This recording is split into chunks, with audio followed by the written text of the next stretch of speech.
Today we're going to talk about how to stop worrying about the future when it comes to your job hunt, your career, and where you want to be. So stay tuned.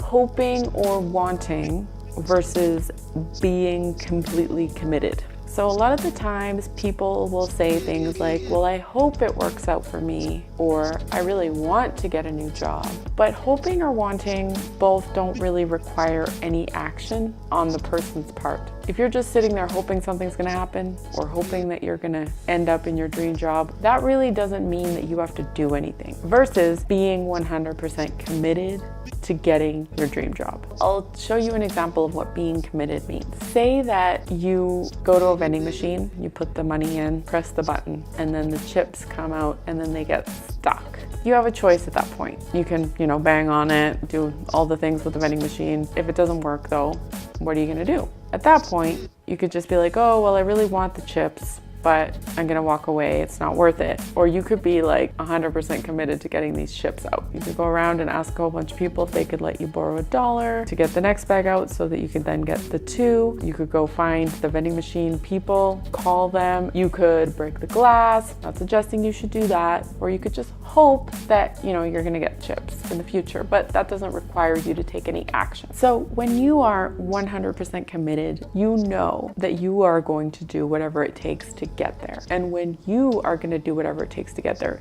you're the one in the driver's seat, you're the one in control. Therefore, you don't need to worry about the future because you are creating it and you've decided that you're creating it. So this is another analogy that I like to talk about. It's called the red light analogy. Let's say that you are going to the grocery store. So if you drive a car and say you stop at a red light, you're not going to say to yourself, oh, well, that sucks. I might as well go home. I'm never going to make it to the store because I've hit a red light. You're going to just expect that that red light's going to be there and you're going to stop at it and then you're going to keep going. I want you to think of your career as a series of red lights, and then your destination is your dream job, which is always there. It's just a matter of you navigating to get there. You might not know how yet. You might not know how exactly you're going to get there, but you know it's there for sure. You're going to just keep going. And if you hit some red lights, that's not going to be a big deal because you're going to expect them, right? And if you know that and you're actually believing that, then you're not going to be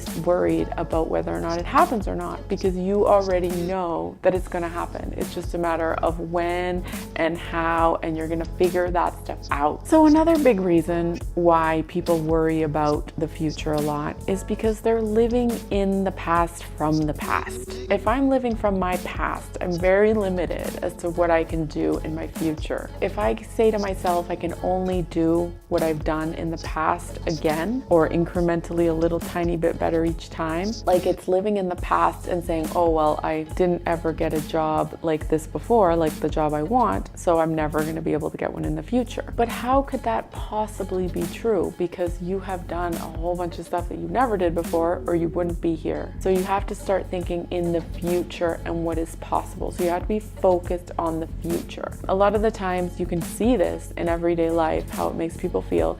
If you ask somebody how they're doing, they might say, oh, not very good. I had an awful weekend. My kids got sick, or, whatever happened in the past, right? And they're focusing on what happened in the past that wasn't very good, or like, oh, I had an awful childhood, or whatever it is that they're focusing on, right? But then if you ask them, how is it going? And they're thinking about what's coming up for them that they're excited about, they'll say, oh, I'm doing great. I'm going to Hawaii next week and I'm so excited. I got to get ready and I got to pack. So you can see the difference between how they're thinking and feeling when they're future focused versus when they're past focused on things that didn't go their way, or past focused on things that are just how they are. We are definitely more benefited when we think about our future and we focus on what's possible for us, because we have created things we've never had before. And basing what we can do in the future on what we've done in the past really makes no sense, because it means that we wouldn't ever be able to create anything new or do anything new or different if we could only do what we've done in the past. So there you have it. 3 3 ways to stop worrying about the future. The first way is deciding to be 100% committed versus hoping or wanting. The second,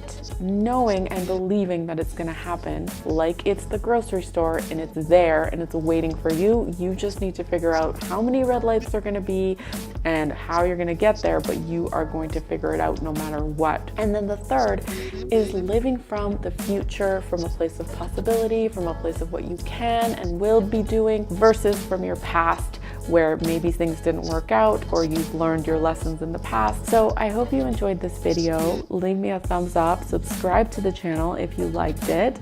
Let me know what you thought with a comment. If you want to talk more, we can get on a call and we can go through your exact situation, how I can help you, what might be holding you back right now, and what you need to succeed. We can go through that together on a one-on-one chat. Sign up below for a call with me. If you don't want to do that, no worries. You can download some of my free resources, and you can find me on my website at www.nataliefisher.ca. I will see you there, and I'll see you next week.